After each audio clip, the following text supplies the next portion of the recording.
What's going on, everybody? Happy Monday. I'm here with the legend himself, Rob Stats Guerrera. We are dual streaming. We're going to be talking about BA. He's in the Bay. He flew a private jet to the Bay Area. We're going to find out what that's about. Hopefully, good news. We're talking about possible extensions for some players that aren't being talked about, position battles in training camp. My coach's list, which Stats I'm sure has issue with, as well as is Deebo Samuel poised for a really good year. We'll talk about all that in 17 seconds. Back to throw Montana. Steps up, throws. The 49ers have won the Super Bowl. And now your host, Ryan Hensley. Now your host, Ryan Hensley. What up, Rob? Straight back from vacation. How you doing, brother? Oh, I am like a hose that has been kinked, and I've had all these 49er takes just building up over the past week, and now we can unkink the hose, and I'll just start saying stuff. Just ready to roll. Yeah. Did you get a haircut or something? You look different to me. Is it just the Florida sun that changed you, or what? I think it's the Florida sun. I mean, how do you not look good after being in the sun for a week? Right, man. Well, pleasure having you here. I always enjoy one thing I like about Rob is he's not afraid to disagree with me, and that makes for a good show to me. Like we both give our honest opinions. We disagree sometimes, but that's what makes it entertaining for me.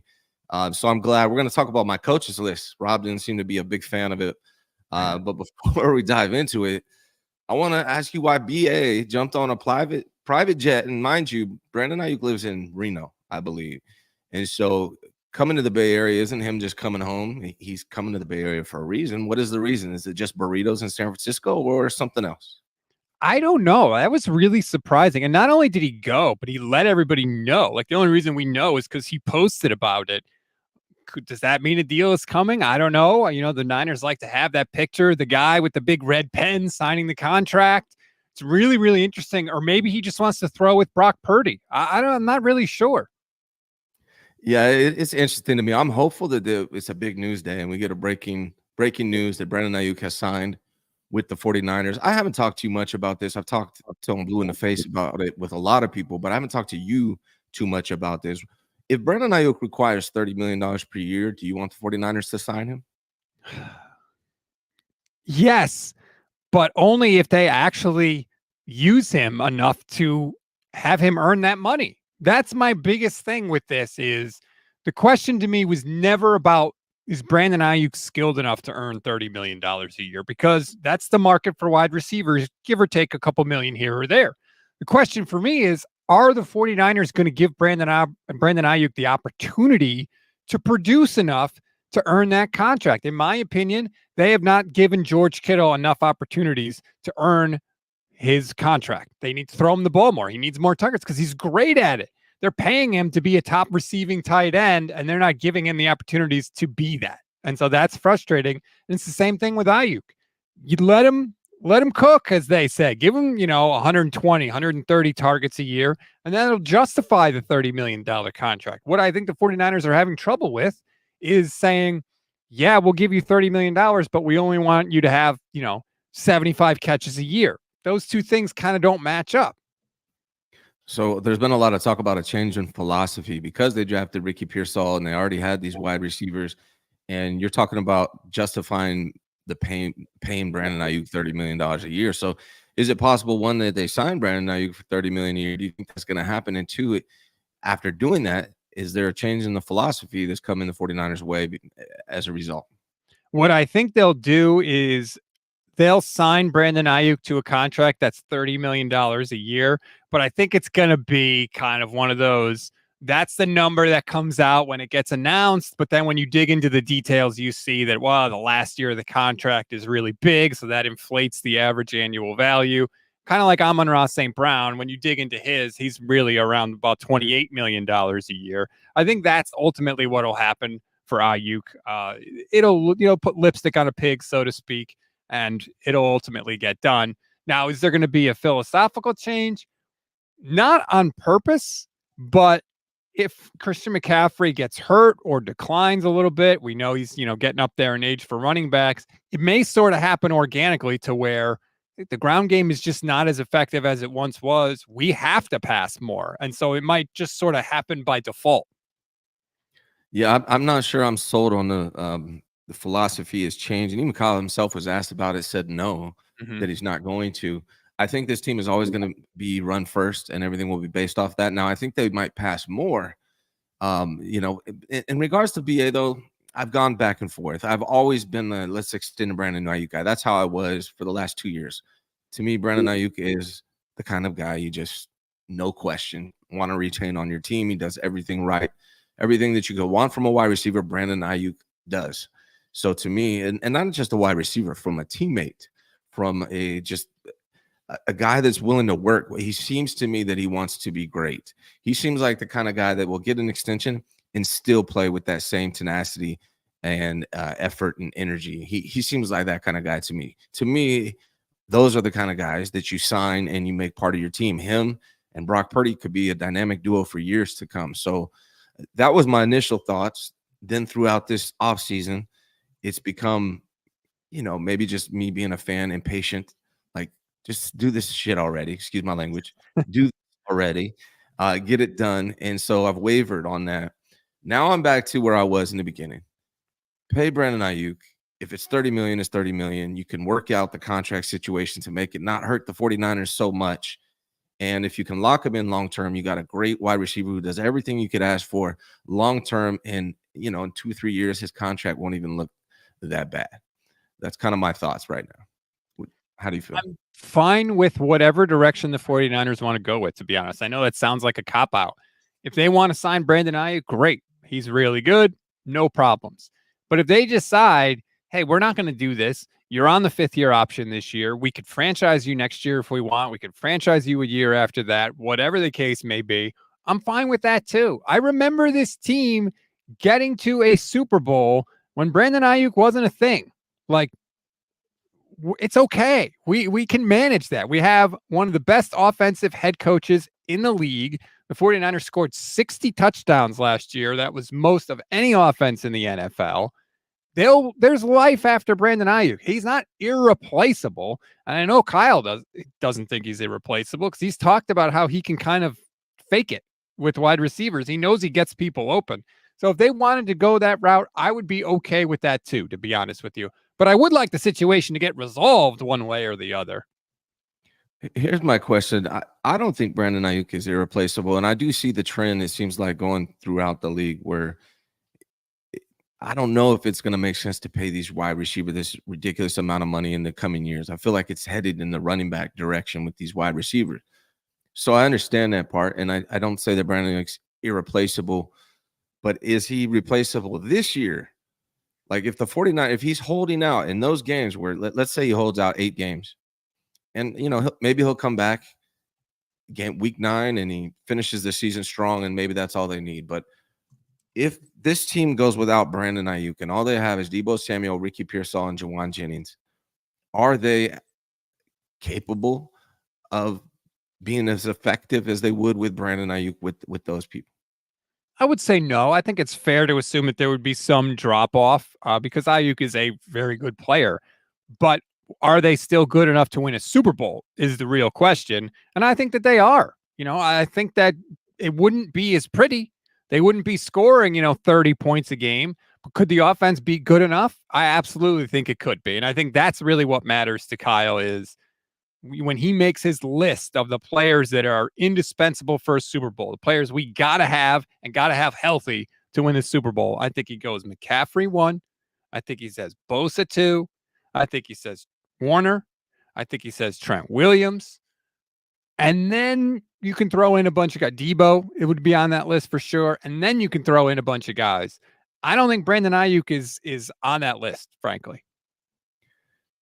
Let me ask you this, brother. We don't know yet because we haven't seen him play in the NFL, but based on what you've seen in college and watching his film and everything you've heard about Ricky Pearsall, what's his limit as a wide receiver? Does he have wide receiver 1 potential? Because if he doesn't, I don't know if I agree with what you're saying. If you think he has wide receiver 1 potential, then I hear you. But I think Deebo's more of a way. I don't think he's a wide receiver 1.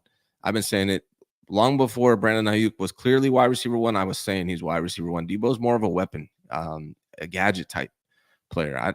I don't think, I personally, my instincts based on what I've seen, I don't see Ricky Pearsall as a wide receiver one. Who knows? I could be wrong. I also don't see Deebo as a wide receiver one. So do you think with Brock Purdy at quarterback and no real true wide receiver one, that you really think they can win the Super Bowl? Or am I just making assumptions of how you feel about Ricky? I think Ricky, he's not like a Jamar Chase. Like, he doesn't have the raw physical ability to just be like a guy that can take over a game and dominate, right? You're not just going to chuck it up there when he's in double coverage. I don't think that that's the kind of player he is.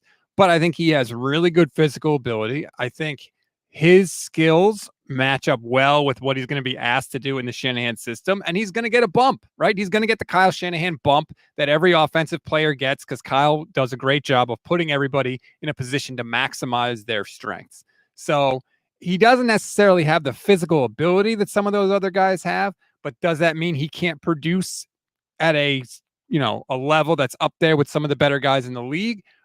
I think there's a chance that he can, but we got to see it. Of course, we haven't, I don't care that Ricky Pearsall looks good in mini camp against no one. I want to see it on the field, but the potential, I think, is there.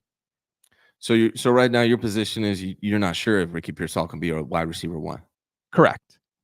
So if you're not sure, let's say he isn't, and Deebo is Deebo, and Brock Purdy's our quarterback, and this isn't a knock on Brock Purdy, but like people bring up the reason why I'm bringing up Brock Purdy is because when I talk about this, people bring up the Chiefs. Oh, they didn't have a true wide receiver one, and they won the Super Bowl. Well, they had Patrick Mahomes, kind of makes up for it a little bit, Yes. So my question is, do you think with Brock Purdy at quarterback, Ricky Pearsall, Deebo Samuel, Juwan Jennings, that you think that's good enough for the 49ers to win the Super Bowl? Yes, because I think that Christian McCaffrey is still going to be Christian McCaffrey. And I think what you're going to see happen is you're going to see Deebo get more opportunities, and you're going to see George Kittle get more opportunities. And like I said, I think those guys, there's more juice to squeeze from that orange, especially with Kittle. Kittle is insanely good. Do you know he had 6 touchdowns last year, right? Only one tight end in the entire NFL had more than 6 touchdown catches last year.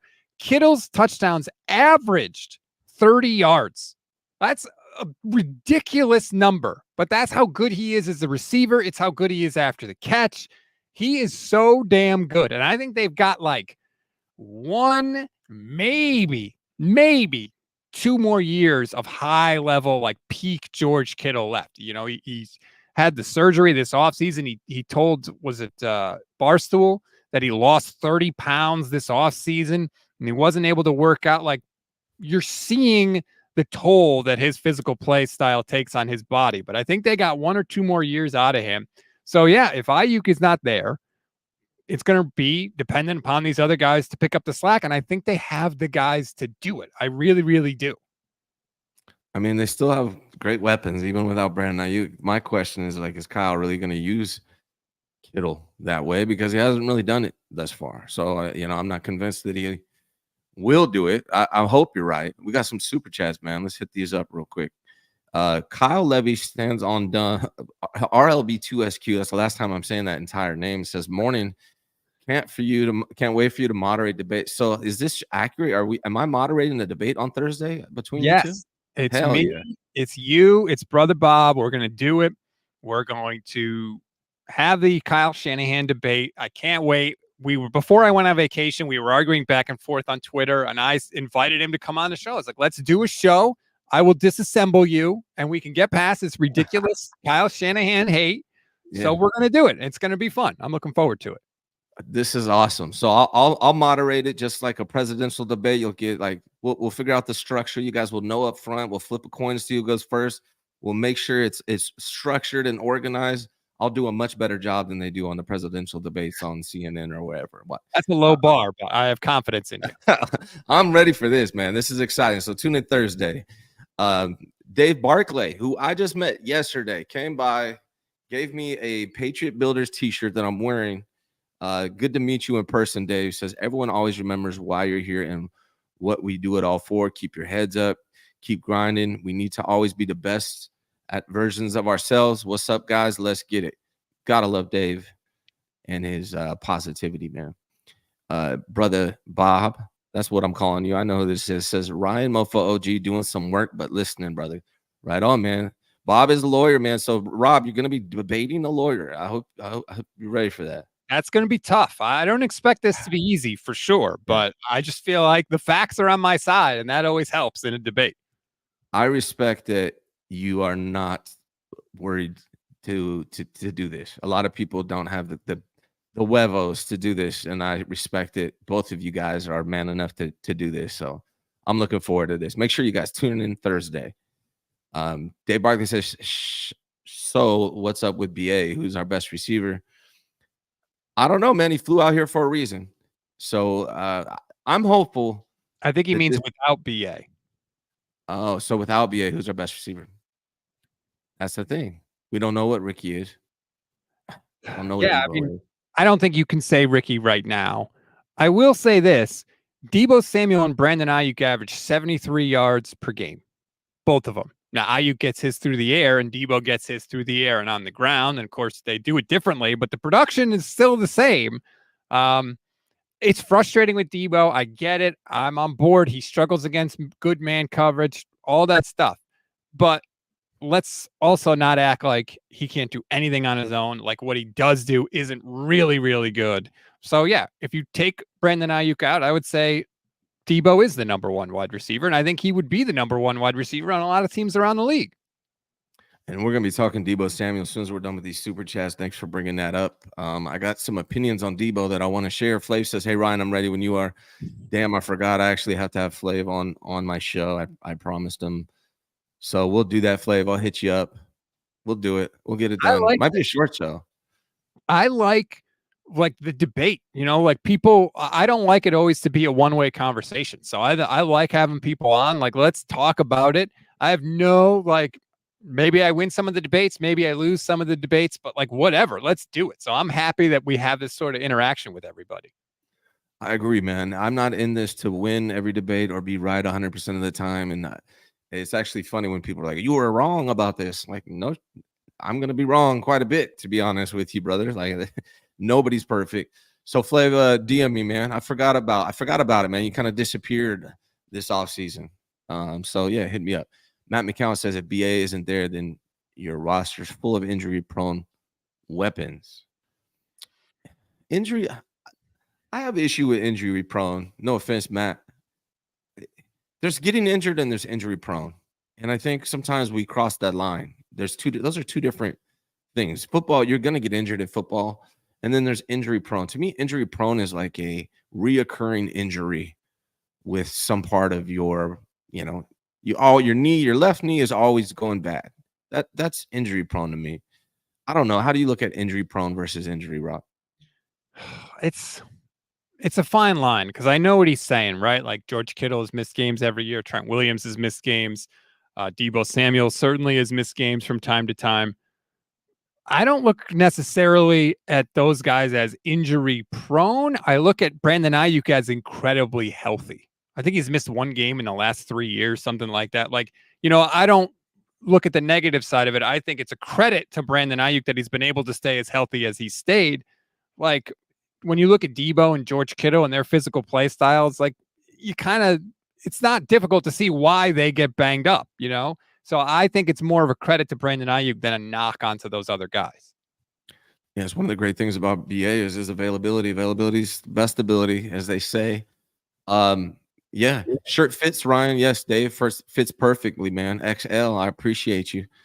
Red Jet says, how fitting a Rob versus Bob debate. Actually, I was thinking about this last night when I found out that this might be happening. I was like, this is Rob versus Bob. I'm going to be saying that a lot on Thursday.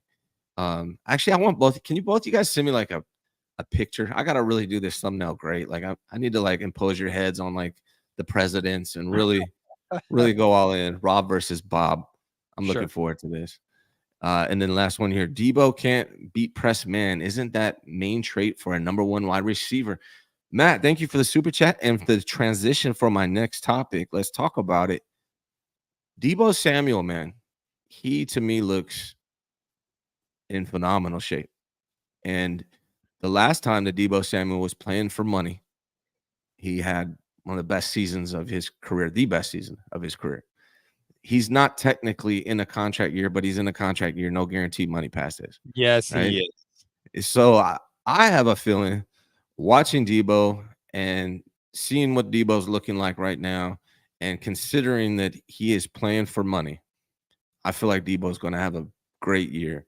I really just get that feeling from Deebo Samuel. So my prediction is a big year from Deebo, especially with this BA stuff, especially if BA isn't signed for some reason, then even more so. But what do you think about Deebo coming up this coming season? I think everything you said is right. Like when Deebo has been in a contract situation, he has shown out for sure. But this is why I'm a little nervous, Ryan. And this is why I titled my video on my channel, since we're live streaming this, that the wide receivers are a double-edged sword. Because I go back to that tweet. I'm sure you probably saw it from Mike Silver talking about how this could be a Hunger Games situation with Deebo Samuel and Brandon Aiyuk. Let's say the 49ers don't sign Brandon Aiyuk and he's on the 5th-year option. Well, he's going to be in a contract year and he's going to want to ball out because he's going to want to get paid, just like Deebo Samuel. And what do we know about the 49ers? They don't force feed the ball to anybody. Some games you might get the ball a ton. Some games you won't see it at all. And I just think, if BA has a couple of those games in a row, or Deebo Samuel has a couple of games in a row, and both of those guys are in a contract year, maybe the 49ers lose one of those games, it's going to become a thing. It could become a thing. It could very well become a situation in the locker room where you got guys complaining and fussing, and some guys are saying, hey, we got to get Deebo the ball more. Some guys are going to be on team Aiyuk, and it's going to be very difficult for Kyle Shanahan to manage, and it's going to be a test for Brock Purdy to manage, because I think a strong quarterback can deal with that, can get guys in line, can tell guys, clunk their heads together and say, hey, shut up. It's my decision where the ball goes, and if you keep complaining, I won't throw you the ball. I'll bury you in this offense. And the quarterback's got to keep everybody in line. And I don't know if Brock Purdy of last year or the year before was a strong enough voice in that locker room to do it. This year, we'll see. Everything we're hearing is that he's stepping up his game in that area. He's becoming more of a vocal leader. He's taking more control of the offense. So that's good, because I think if that is the case with Deebo and Aiyuk, where they're both in a contract year, and they both want all these catches and targets and yards and all that, it's going to be on 13 to manage that. And it's not an easy situation, especially if the team is losing or struggling early in the year. So I agree with most of what you said. I got to clarify one thing that you said in the very beginning that I don't understand. The Niners aren't known to force feed the ball to anyone. I mean, Deebo in the Super Bowl, 3 for 11. They force fed him that ball. CMC pretty much throughout the entire season, they force feed him the ball. So what do you mean by they're not known to force feed people the ball? Certain games they do, but like for example, I think there are times when George Kittle should never have a game with 2 catches ever. Right. He needs to get the ball X amount of times every single week because he's that good. That's what I mean by force feed. But Kyle won't do it. Kyle will say, hey, this team's really good against the tight end. They're weak in other areas. We'll attack the other areas for this week. And so Kittle will have one of those weeks where he gets 2 targets. And it just goes I think that Kyle doesn't force feed his guys the ball every single week the way he should. Now, certain games, like you said, when he decides the defense and the game plan dictates that the ball should go here, he goes there. But in bigger picture, I'm talking. And then to get back to Matt, he says Deebo can't beat press man. When I'm watching Deebo right now, he looks leaner and hungry. And I actually liked, he had a press conference, I don't know, was it last month? And a lot of people said he seemed pissed off. I thought he seemed the most relaxed and content I've ever seen Deebo. So I don't know, man. I think Deebo's mind is focused on the goal right now, and he's training and trying to get slim. And if he can get slim and quick, I think Deebo is capable of beating the press man. So, Brother Bob says, Pred, Bob 1, stat 0, stats why you use knuckles on mic. What? What does that mean? I don't know. I don't know what he means by knuckles on the mic. What, when I do this?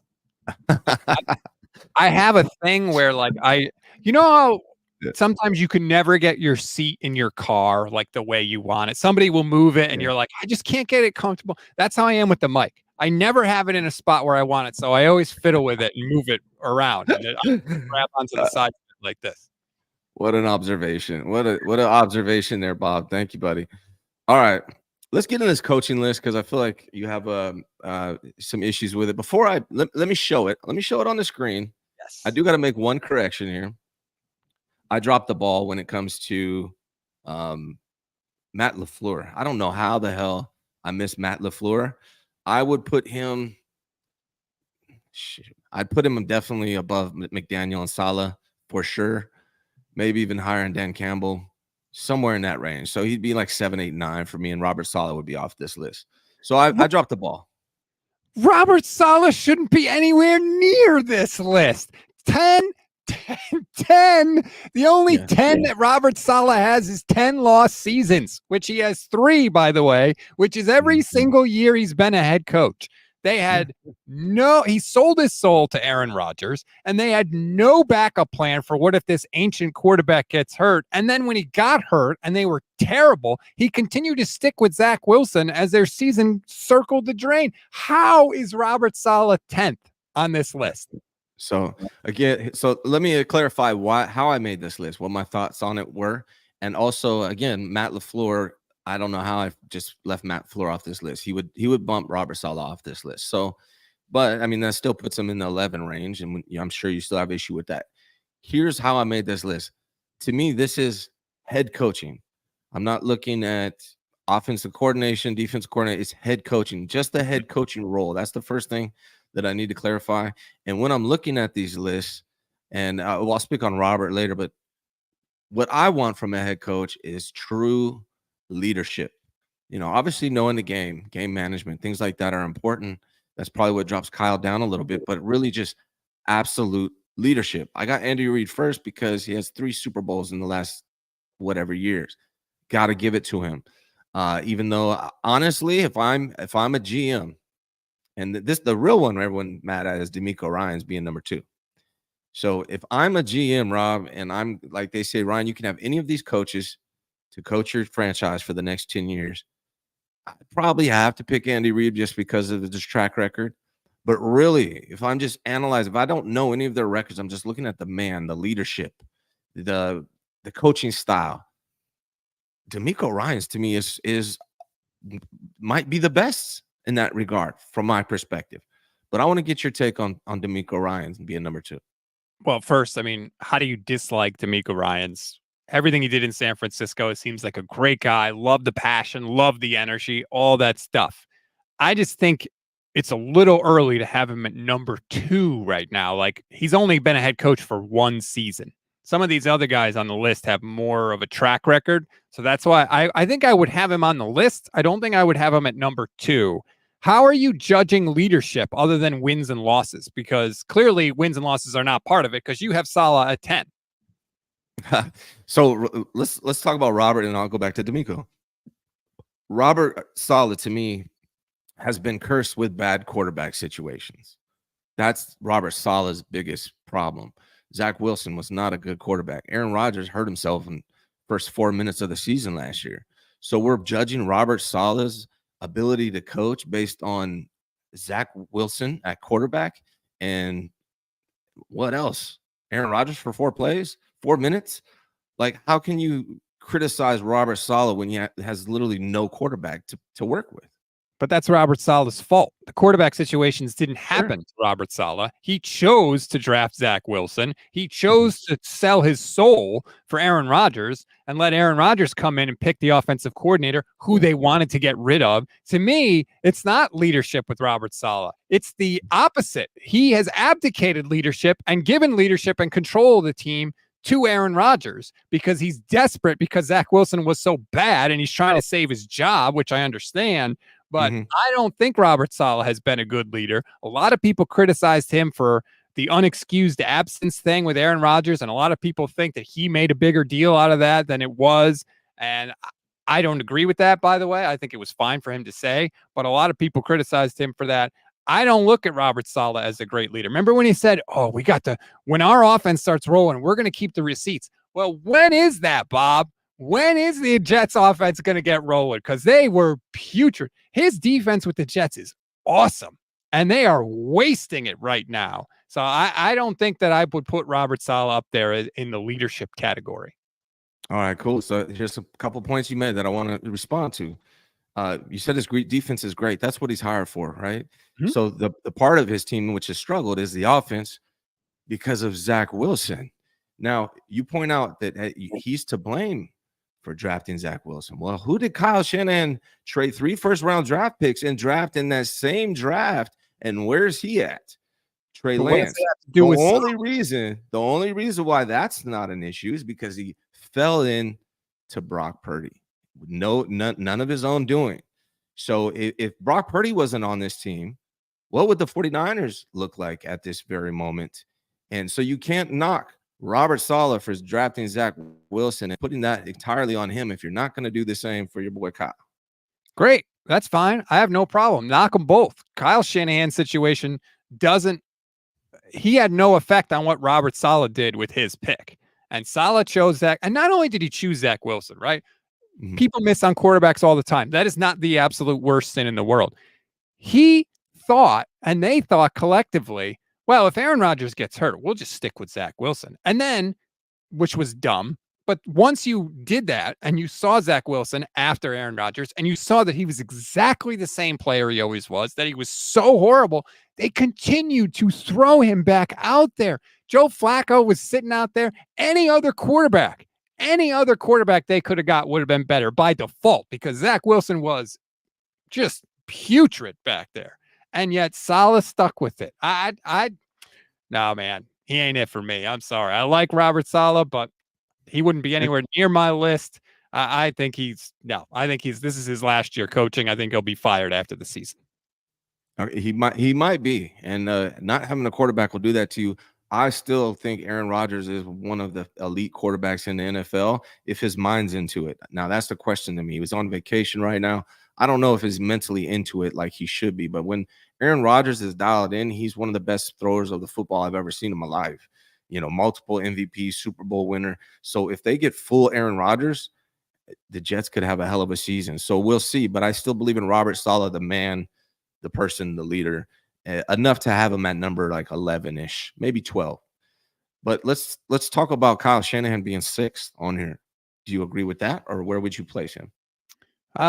First of all, I like that you have Sean McVay ahead of Kyle Shanahan because I agree with you.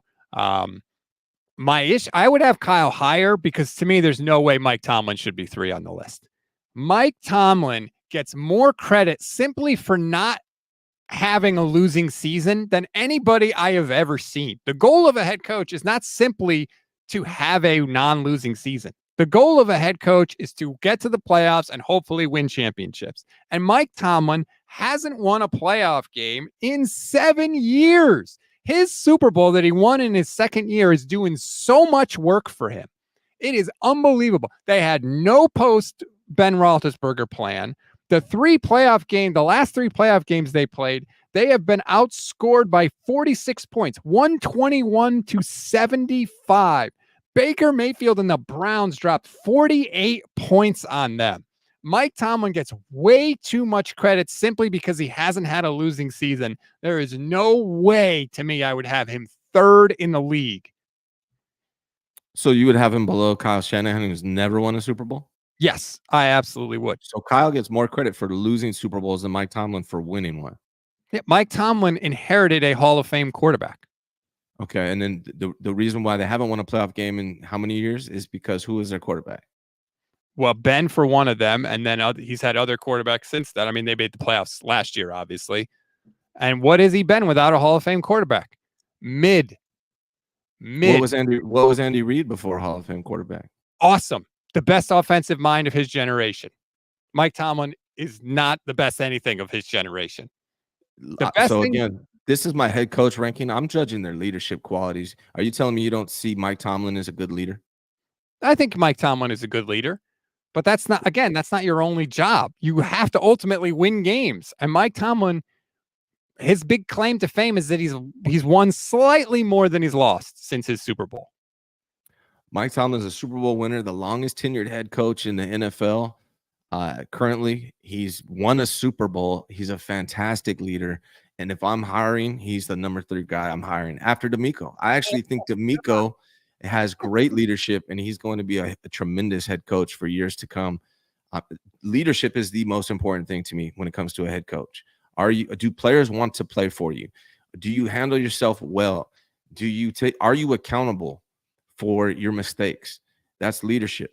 And that's why I have Tomlin and Ryans way above Shanahan, because Shanahan is not accountable for his mistakes. He doesn't admit those things. And that's his issue. That's one of his issues as a leader, in my opinion. So if I'm hiring right now, I'm taking both those guys, John Harbaugh, Sean McVay, Andy Reid, all over Kyle.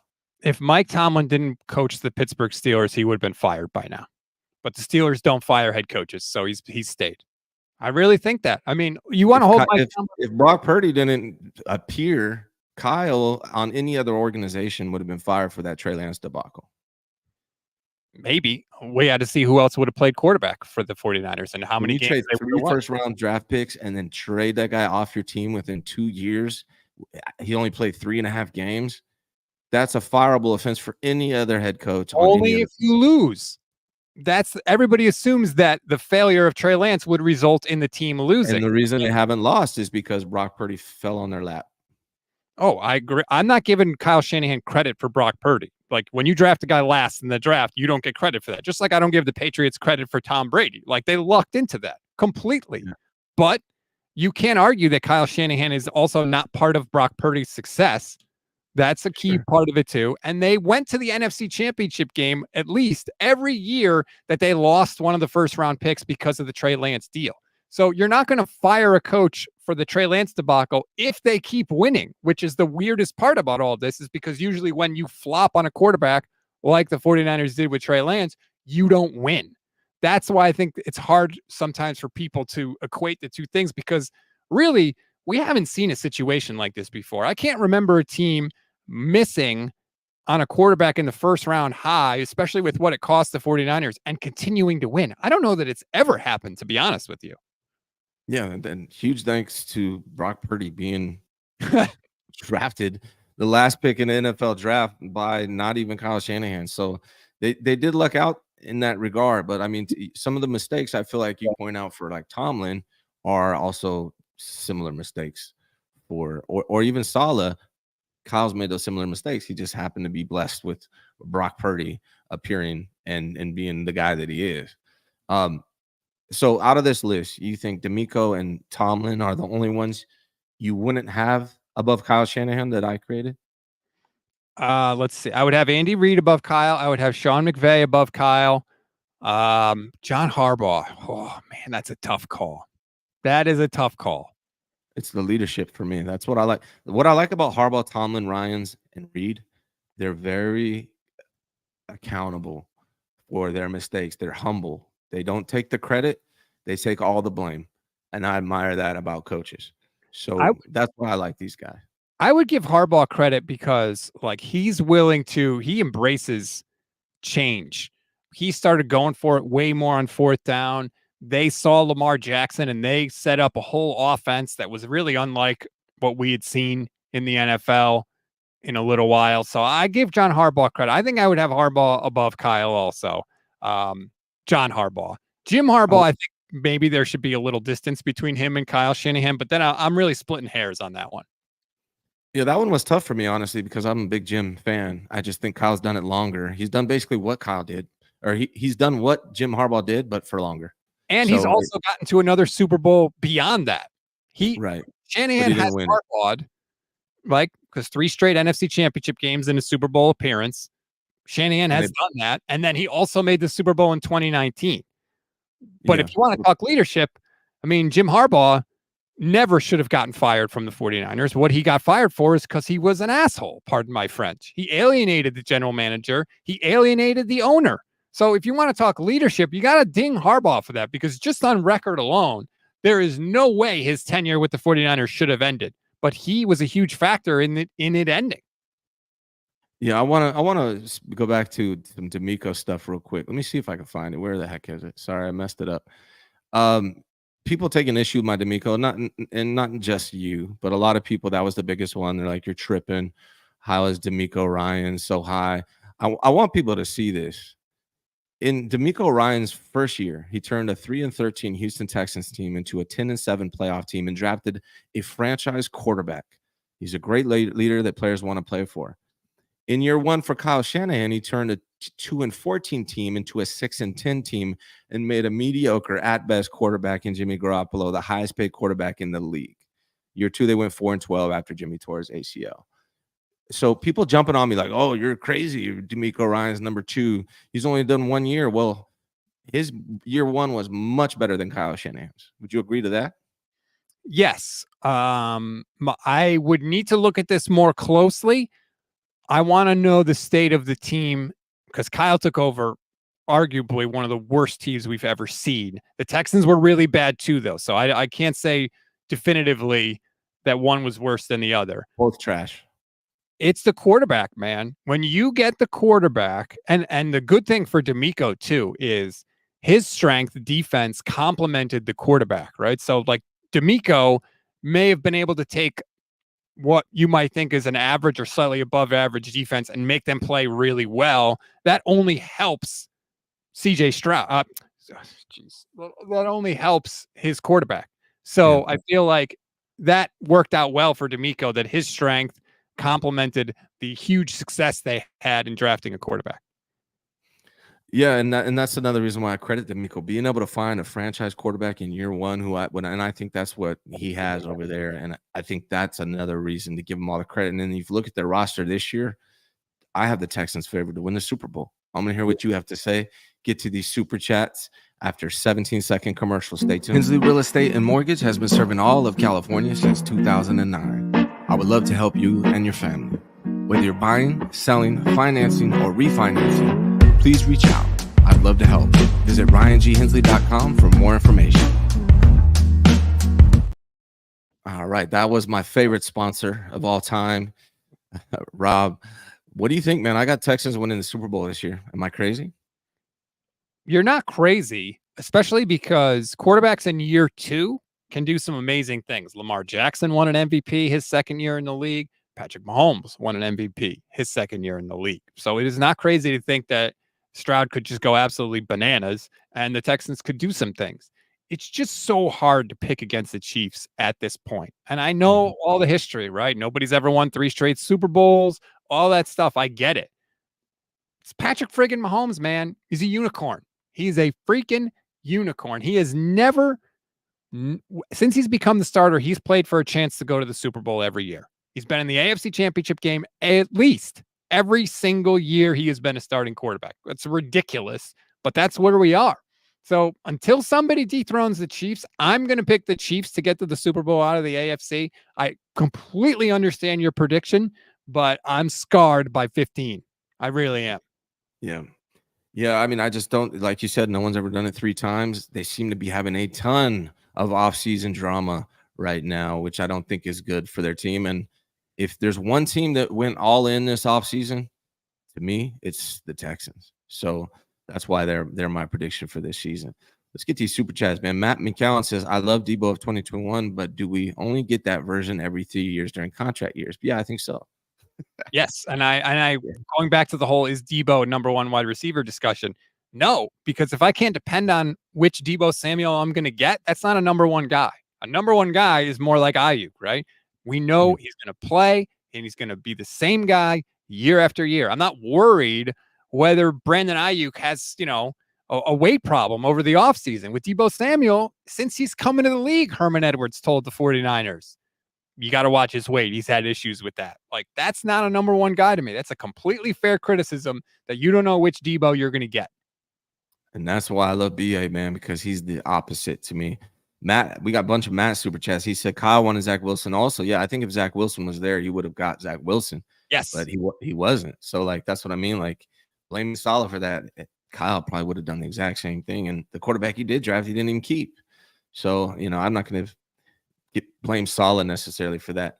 Matt McCown, how many losing seasons has Tomlin had compared to Kyle? Tomlin has had 0. So, Kyle has had 2. So it's not like Kyle has had a bunch. I mean, Kyle has had 2, and they were in his first, 2 years.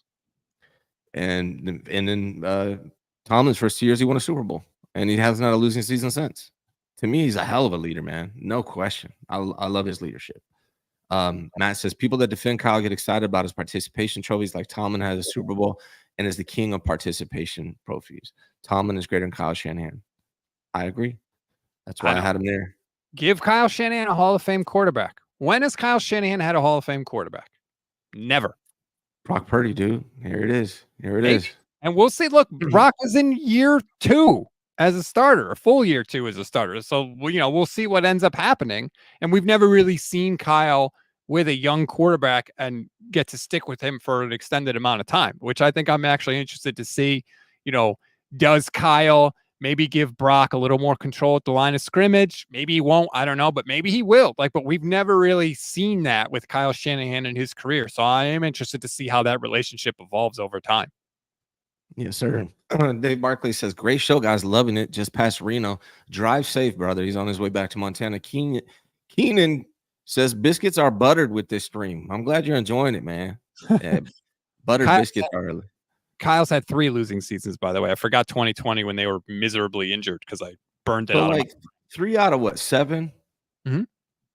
Compared to none. How long has Tomlin been coaching? 17 years. 17 years.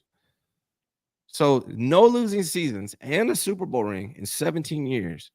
And you think the guy who's had 3 losing seasons out of 7 years and never won a Super Bowl is better? Yes. I don't get it. All right. Lots of guys have Super Bowl rings that aren't better coaches than Kyle Shanahan. Let me ask you this, Rob. I ask this question from time to time. Would you still feel that way if you were a Steelers fan and not a Niner fan? I don't know. I can't speak to what it's like to be a Steeler fan. I have to ask Michelle Majuk, who co-hosts with me on Fridays, as she's a Steeler fan. But I know a lot of Steeler fans want to get rid of Mike Tomlin. A lot of Steeler fans are tired of just going 9-8 and maybe making a wild card game and getting their ass handed to them in the playoffs every year.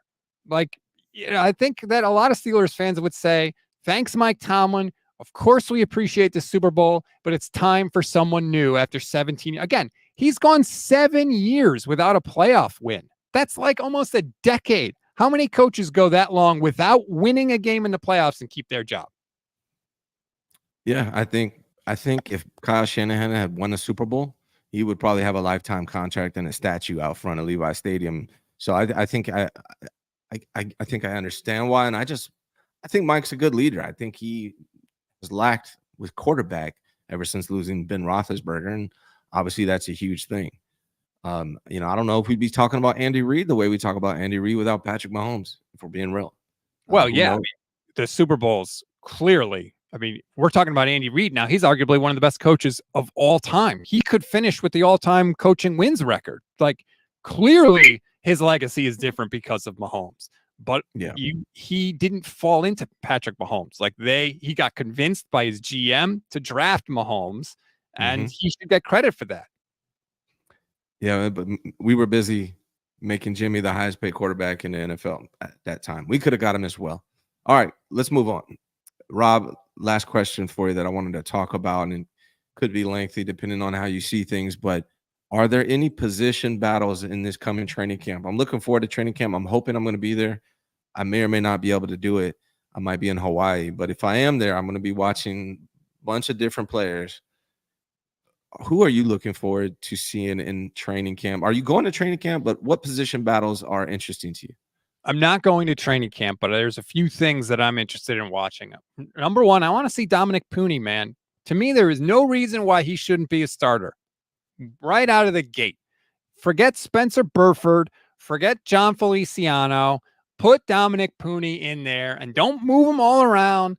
Give him the right guard spot and let him just stick there and hone his craft, and you live with it, because I really think he can't be worse than what they've had at right guard. The constant, shuffling in and out of different players. I want to see Puni. We've heard nothing but good things about Dominic Puni from everybody. Let's see it. Get him in there. I hope he can beat those guys out. I don't think there's a reason why he shouldn't be able to. It's not like Kyle has any loyalty to Spencer Burford or John Feliciano. Dominic Puni, to me, is the number one thing I want to watch. I want to see Pearsall, obviously, and Cowing. I'm definitely interested in the wide receivers. I don't think anybody is taking Juwan Jennings' spot as wide receiver 3, but I could be wrong about that. But I think that, between Aiyuk and Deebo and Jennings, I think those guys are going to get banged up at points. So I think opportunity will find its way to Ricky Pearsall. So I'm anxious to see that. And then I kind of want to see Isaac Guerendo. I don't think Elijah Mitchell's spot on this team is like locked down by any stretch of the imagination. Let me see Garendo with his ridiculous speed, and let me see Cody Schrader with his non-ridiculous speed. It's 4.61 40 time. I'm fascinated by those spots. Yeah, I think you nailed most of the ones I'm looking at as well. I mean, wide receiver is interesting. Depending on what happens with Brandon Aiyuk, there's really only one spot available as I see it. And so, like, who's number 6 going to be? Is it Danny Gray, Ronnie Bell? That's something I'm intrigued by. Chris Conley, maybe. Honestly, Chris Conley probably deserves it if we're being real, but because of politics and roster dynamics, I don't think he'll ever get that opportunity. I also want to see who's going to fill in for Dre Greenlaw, assuming he won't be there to start the season. Do you have a feeling about who is going to be the guy to step in for Dre Greenlaw? I assume it would be Devondre Campbell, right? Yeah. The free agent linebacker that they signed. That's a scary thing. Like Dre, I'm just listening to Fred talk about Dre. Fred said, whatever you think about me, think that about Dre Greenlaw. Like, that's how good he is. And that's a big loss for this defense. So, yeah, that is definitely a spot that should have everybody's attention. I know D Winters is, got a little love too, that maybe he can be a thing. I don't think he's going to be the starter, but Campbell and that loss of Greenlaw is definitely a spot to keep an eye on for sure. Yeah. And the other one that I'm kind of curious about, honestly, is defensive tackle. I have Javon Hargrave, Malik Collins, Jordan Elliott as locks for 3 defensive tackles on this team. Then you got Evan Anderson, Shaquille Brown, Kalia Davis, Kevin Givens, and T.Y. McGill. And so which one of those players is going to step up and be that at least 4th D tackle that this team's probably going to need this season? Do you have any feeling about who that guy's going to be? I feel like Givens and T.Y. McGill probably have a little bit of a leg up because they've got a little history with the team. Certainly Givens has a history with Chris Kasarik and the 49ers. I would probably say if I had to pick a favorite, I think it'd be Givens, but I don't feel super strongly about it. And honestly, like, if those guys are playing major snaps for the 49ers, and things have gone wrong at defensive tackle. Yeah, and you brought up Elijah Mitchell earlier. To me, he was on my list. Him and Ambry Thomas I had on a list of guys that could be traded this coming season or this coming training camp. That I could see that happening. But after hearing about Isaac Garendo and Schrader from multiple people that have been watching, they don't seem really thrilled with what they're seeing from those guys. So I'm not so sure anymore if Elijah Mitchell is going to be supplanted. I have heard Jordan Mason, though, has been taking a lot of the RB1 reps in Christian McCaffrey's absence. So is it possible we see some change of guard there? Like maybe Jordan Mason overtakes Elijah Mitchell? And I don't know. How do you feel about the other guys, Isaac and Cody? What have you heard? Because from what I've heard, it's not too encouraging. Well, I thought Elijah Mitchell's spot on the team was tenuous last season. So that tells you the confidence I have. And not because of play. When he's on the field, he's good. He's just never healthy. He just gets banged up constantly. I haven't heard anything specifically about either one of the running backs just yet. But like, if you want to, I think there might be some validity to what you're saying with Garendo, just because like he had that size and speed in college and he never really was the guy in college. I know he had some injuries too, but you would think for a guy with his raw physical abilities, he would have had some more production and he didn't. So maybe there are some issues with seeing the holes or vision or anything like that. So I don't totally discount what you're hearing. You certainly have more sources than I do. And Jordan Mason, like, everybody likes Jordan Mason. Every time he comes in, he gains 5 yards to carry. But clearly the 49ers don't. There's something about his game that they don't trust, whether it's pass protection, whether it's him as a receiver, because they have had ample opportunity to give Jordan Mason more carries, and they have not done it. So clearly there's some issue there that the 49ers aren't totally comfortable with, at least to this point.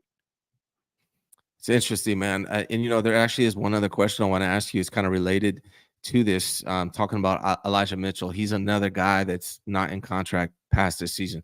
There are 43 of the 90 people on this roster, 90 49ers on this roster that are out of contract coming this season. Some of the big name ones are Elijah Mitchell we talked about, and that's another reason why I think they might trade him. If they see anything from Isaac that could possibly work, now is probably the only opportunity to get something. Not like they're going to get a lot, but they might be able to get a 6th rounder or something for him.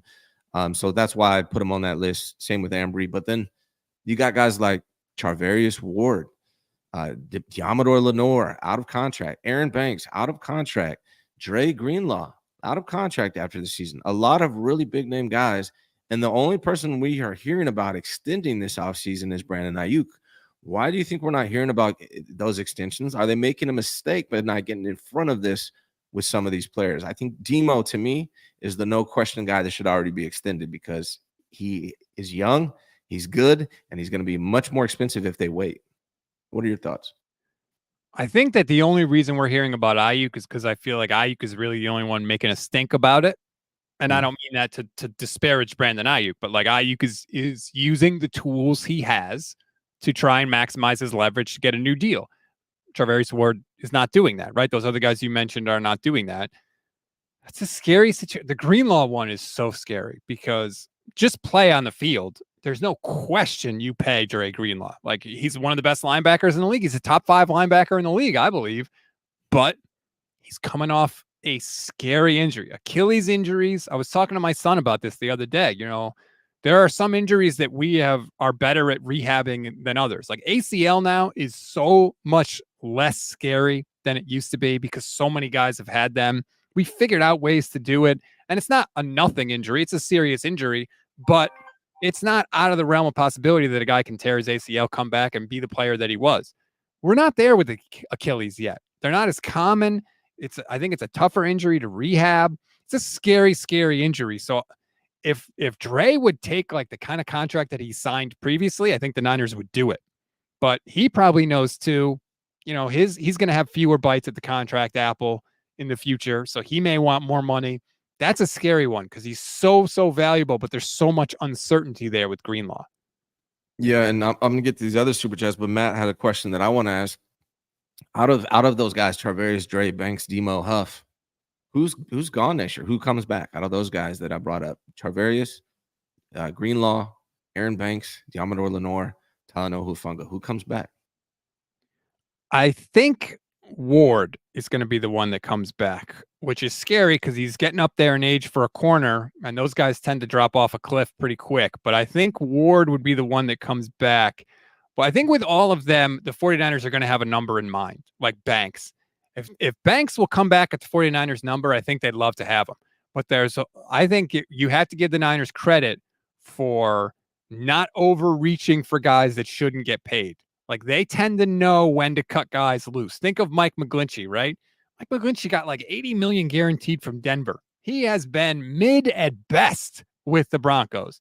The 49ers, he was absolutely a guy the Niners should not have paid, and they recognized it. Even though they didn't have an answer at right tackle, they knew paying this guy big money would be a mistake. The Niners have been good at knowing which guys to let go and which guys they have to keep.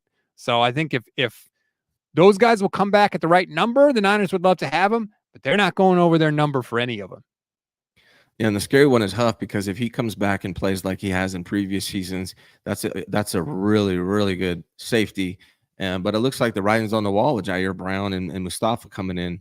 Huff, this might be the last season for Huff, which is unfortunate to me because he's one of my favorite 49ers. I don't know, maybe they pay him, but I think he could get like $19 million a year, $20 million a year on the free market if he has a great season this season. I don't know, man. The safeties are weird. Justin Simmons is an all-pro, and he's a free agent right now. Like, the teams, for whatever reason, the safety market, they're just like, whatever. I love Hufanga, and I'm totally biased because I remember all his good plays, and I don't remember any of his bad plays. I love Hufanga. I love the instinctual way that he plays, the way he's always around the ball. I love him. I think that right now they would say we're not going to bring him back, but look, maybe Jair Brown doesn't play well next year, and maybe Malik Mustafa is not the guy, and all of a sudden the Niners are like, shoot, we don't got anybody else. We have to bring Hufanga back. You know, where you miss in the draft, you pay for with dollars later, whether it's free agency, it's re-signing your own guys. That is the biggest determinant, or maybe not the biggest, but one of the biggest in terms of who gets paid. Where you miss in the draft, you pay for later. And so we'll see. If those two safeties stink, then all of a sudden maybe Hufanga's not looking so bad. Yeah, I would love to see Huff somehow remain with the team. Matt, who's been dropping the super chats today, man. I really appreciate you, bro. I love Kyle Shanahan as an OC. So real quick, if I was just looking at OCs or really like including it, I would have him. To me, Kyle's top 2 or 3 OCs in the NFL. but I separate that from the head coaching thing. And that's why I have him lower. I think I should clarify that. So I agree with Matt. He says he scares me as a head coach. He has done too many mind-boggling decisions in the biggest game of the year. Great head coaches learn from the mistake. Kyle keeps repeating them. You're not going to learn from your mistakes unless you acknowledge your mistakes. And that's why I always talk about accountability. Maybe he does behind closed doors when nobody's around, not to the press, to himself, but he's never done it publicly. Outside of the Trey Lance thing, he admitted his mistakes and was accountable for Trey Lance. Outside of that, I've never heard him be accountable for anything. So unless you even really, he didn't even think he's making mistakes. So how is he going to correct them?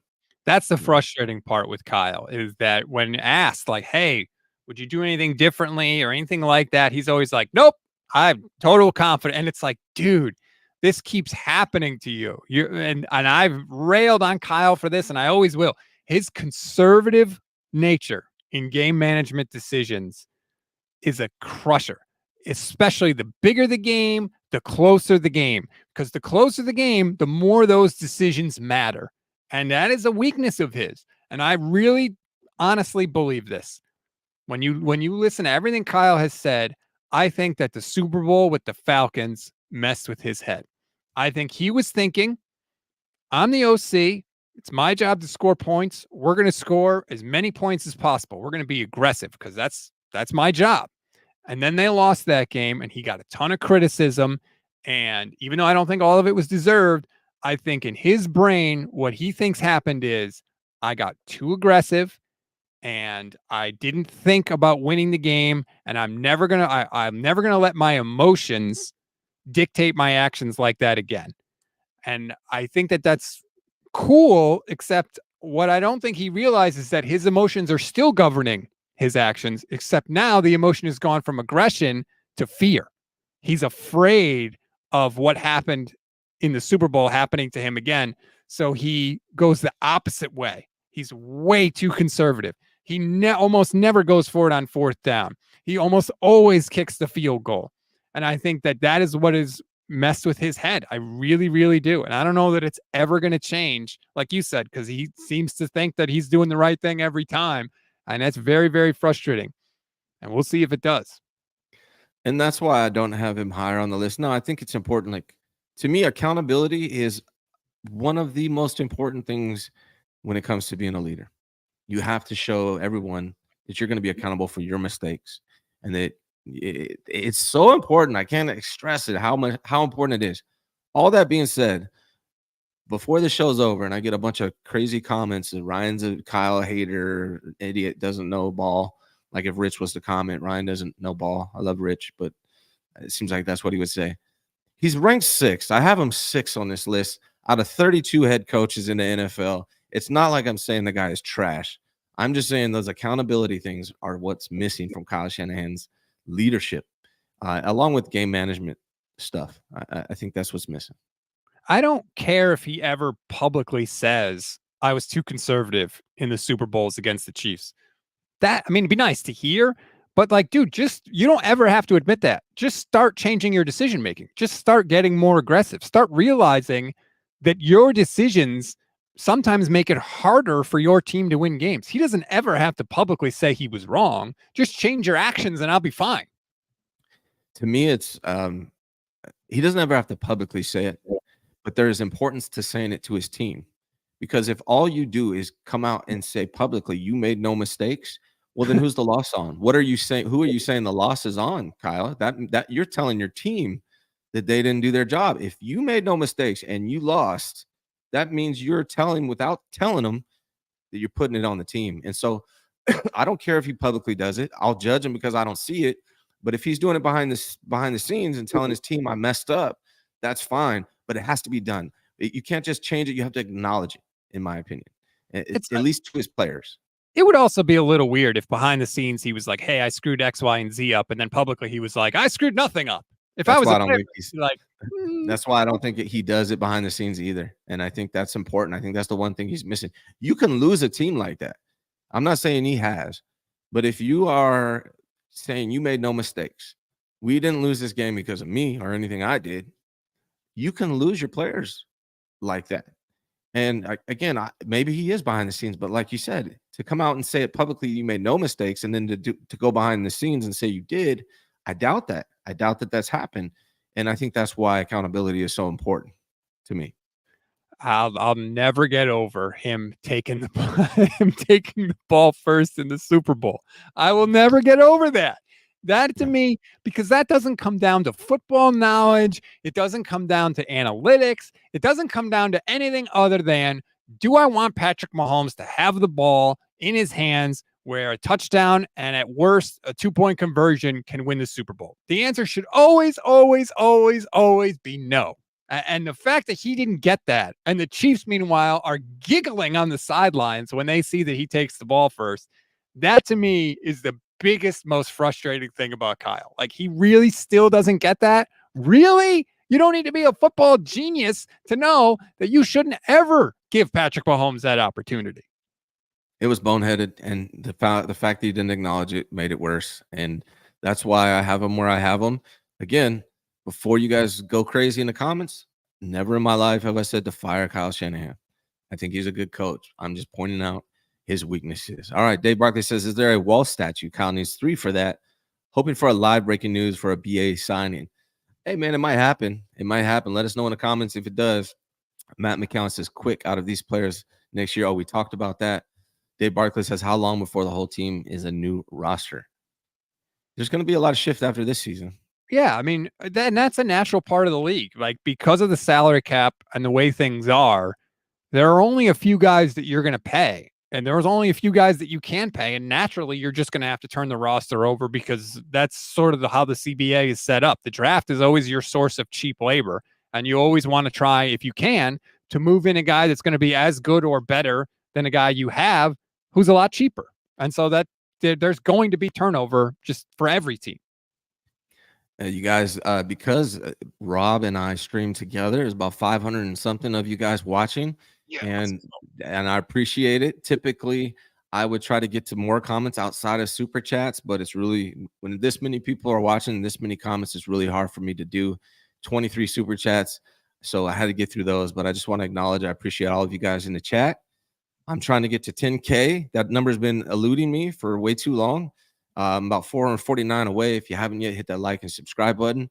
Make sure you also subscribe to the Gold Standard Podcast on YouTube, as well as you're on all podcast formats, right, Rob? Yes. Anywhere you get your podcast, you can find the Gold Standard Podcast Network. Yep. And it looks just like this. Rob Stats Guerrero, host of the Gold Standard Podcast on YouTube. If you're not subscribed to Rob, you should be. Thursday, I'm hosting presidential debate style. Rob Stats versus Bob versus Rob. You guys aren't going to want to miss this. I'm just going to stay out of it. I'm just going to control it, make sure it doesn't get out of hand. And we're going to get everybody's take, man. It's going to be a good show. I'm really looking forward to it, and that's big of both of you guys to do it. Rob, anything else before we get out of here? No, just like and subscribe. As always, we appreciate it. Looking forward to getting past this 40 days of death. We could actually get some real football stuff to talk about, but we're going to be here every day for you, like I know you will too, Ryan. And it's going to be a lot of fun. I'm ready to hurt again, as they say. Yeah, I'm looking forward. Season is coming. Hit that like and subscribe button. I'll be back. I don't know. I'm going on the Grand at 11. I'll be back Wednesday here and Thursday with Rob and Bob. All right, you guys. Have a great day. Thank you very much. Thank you so much for watching the Ryan G. Hensley Show. Your support is greatly appreciated. Please visit RyanGHensley.com to learn more about me and all of my businesses. Whether it's real estate, credit repair, solar, whatever it is, you can find out more about me on that website. Hit that like button, subscribe, and